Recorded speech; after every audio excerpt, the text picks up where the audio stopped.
जय हिंद दोस्तों, आप सभी का स्वागत है। आज के वीडियो में हम लोग बात करेंगे रेलवे वैकेंसी के बारे में कि रेलवे एकदम वैकेंसी क्यों घटाता जा रहा है, ऐसे क्या रीजन है और ये किसकी साजिश है, ऐसा क्यों रेलवे कर रहा है और रेलवे को खुली छूट कौन दे रहा है। तो हर एक विषय पर हम लोग बात कर रहे होंगे। देखिए, ये बात वहां से चालू होती है जब आरआरबी ग्रुप डी की वैकेंसी को बढ़ाने की बातें हो रही थी। कुछ टीचरों ने धरने का भी प्लान बना लिया था कि हम लोग किस दिन धरने पे जाएंगे इसकी वैकेंसी बढ़ाने के लिए, लेकिन उसके बाद एएलपी की डेट लगी हुई थी, एएलपी सीबीटी 2 की डेट थी, तो उन्होंने पोस्टपोन कर दिया कि अभी एएलपी वाले बच्चों को पहले देख लेते हैं, इनका एग्जाम अच्छे से करवा दें, उसके बाद फिर इसको प्लानिंग करेंगे।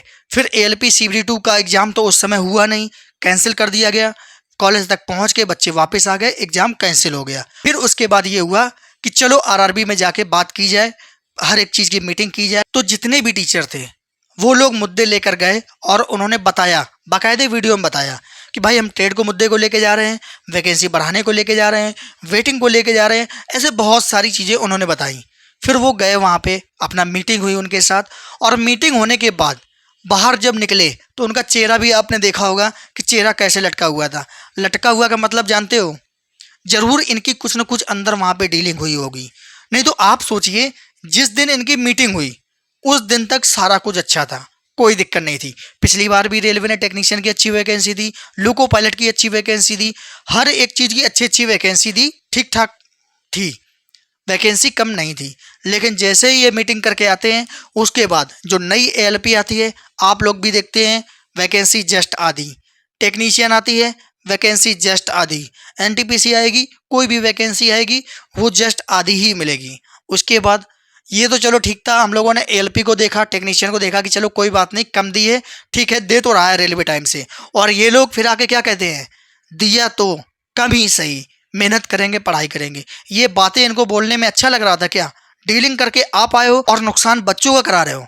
यही बात नहीं खत्म होती है। उसके बाद फिर रेलवे थोड़े दिन बाद एक नोटिस डालता है कि आपका जो वेटिंग है उसको ख़त्म किया जा रहा है। तो ये सिर्फ एक नोटिस आया, वेटिंग खत्म।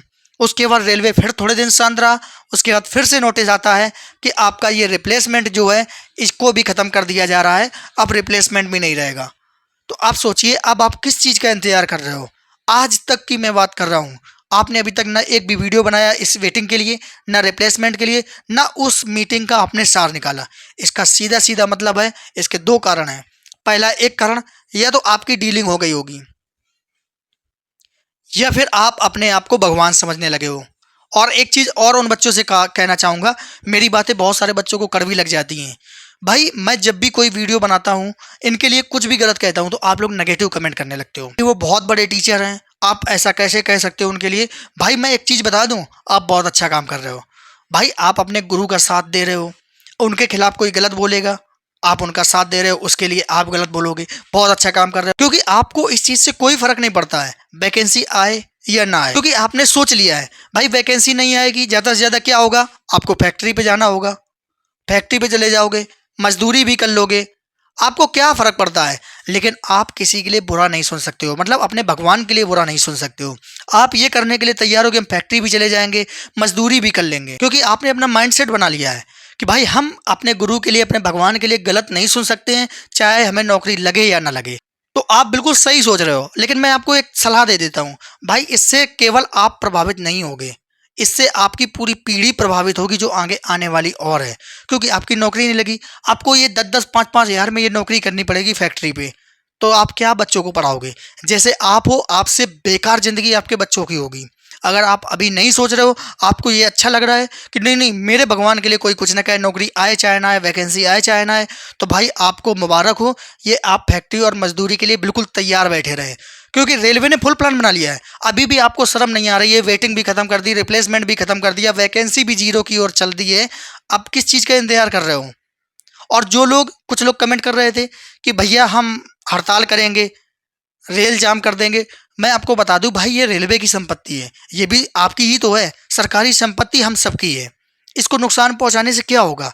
अगर आप नुकसान पहुंचाना ही चाहते हैं तो आप एक चीज़ सोचें, आपकी वैकेंसी जो आ रही थी उसके लिए आप बैच खरीदते हैं, आप कोई भी बैच खरीदते हैं तो बैच का पेमेंट टीचरों को करते हैं, तो आप टीचरों के पास जाएं, टीचरों से कहें कि हमारा पैसा वापस करें, वैकेंसी पूरी नहीं हो रही, वैकेंसी आ नहीं रही, मुझे मेरा पैसा दो।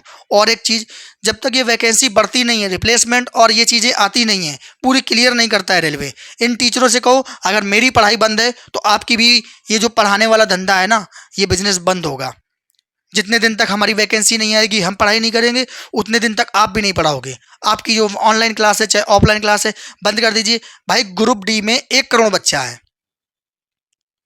अगर अगर अगर 1,000 भी बच्चा एक टीचर के पास पहुंच गया ना, उसको अपने आप अपनी औकात पता चल जाएगी।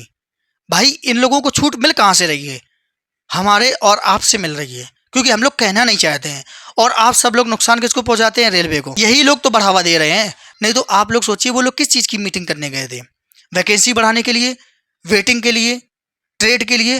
कोई एक चीज़ हुई मुझे आप बता दो। ना ही ट्रेड लागू हुई है, ना ही वेटिंग का हुआ, वेटिंग और उल्टा खत्म कर दिया, साथ में रिप्लेसमेंट भी खत्म कर दिया, वैकेंसी तो बढ़ी ही नहीं। और फिर ये टीचर क्यों नहीं बोल रहे हैं? ये टीचर कपड़े उतार के नाचते थे रेलवे के लिए, लेकिन आजकल कोई टीचर बोलने को नहीं तैयार है। आपने नवीन सर को देखा होगा, हर 2-3 दिन में काबिल न्यूज पर इंटरव्यू देने पहुंच जाते हैं। क्या 15 मिनट के लिए आप फिर से मीटिंग करने नहीं जा सकते हैं? क्या आप एक बात नहीं बोल सकते हैं कि नहीं नहीं रिप्लेसमेंट होना चाहिए, वेटिंग होनी चाहिए? नहीं बोल सकते हैं, क्योंकि इनका खुद का फायदा है। लेकिन आपको ये चीज़ नहीं समझ में आएगी। मेरी बात बुरी लग जाती है, मेरी बात कड़वी लग जाती है। भाई मुझे इससे क्या फ़ायदा होगा? आप खुद सोचिए। मैं जहाँ हूँ वहीं बना रहूँगा, जैसा हूँ वैसा बना रहूँगा। ये जो टीचर हैं ये भी वैसे ही बने रहेंगे, इनको घंटा फ़र्क नहीं पड़ता है। फ़र्क किसको पड़ेगा? फ़र्क पड़ेगा स्टूडेंट को, क्योंकि बीच में तो स्टूडेंट पिस रहा है। 2 साल भी वैकेंसी नहीं आई तो आप ओवर एज हो जाओगे। उसके बाद करोगे क्या? चापलूसी करोगे जाके, तेल लगाओगे जाके उनके जूतों में, क्या करोगे जाके? तो अब आप बच्चे नहीं रहे हो, अब आप बड़े हो चुके हो। आप अपना अच्छा बुरा सोच सकते हो कि दूसरे के समझाने पे अगर आपको समझ में आ रहा है, इसका मतलब आपकी बुद्धि काम नहीं कर रही है। आप पढ़ाई लिखाई छोड़ दो, तैयारी करना छोड़ दो। भाई बड़े हो, अपने माइंड से काम लो कि मेरे साथ क्या अच्छा हो रहा है, क्या बुरा हो रहा है, कहाँ से चीजें बुरी हो रही, कौन गलत कर कौन सही कर रहा है। अगर मेरी बात का किसी को बुरा लगा हो तो मैं माफी चाहता हूँ।